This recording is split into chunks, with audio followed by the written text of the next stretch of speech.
ఒకసారి ఇద్దరు సన్యాసులు, ఒక పెద్దాయన ఒక చిన్నాయన నడుచుకుంటూ వెళ్తున్నారు. దారిలో ఒక నది అడ్డొచ్చింది.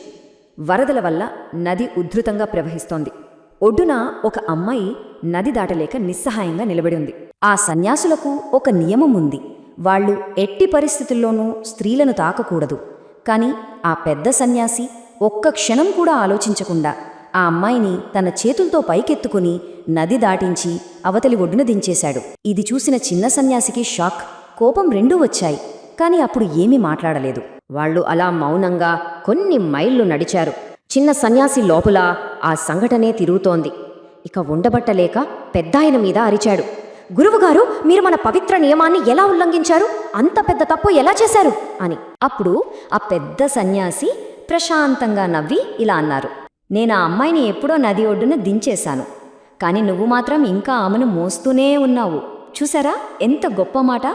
చిన్న సన్యాసి ఆ సంఘటనకు ప్రతిచర్య చూపి ఆ భారాన్ని మనసులో మోస్తూనే ఉన్నాడు. కాని పెద్ద సన్యాసి ఆ క్షణంలో ఏం అవసరమో దానికి ప్రతిస్పందించి అక్కడితో ఆ విషయాన్ని వదిలేశాడు.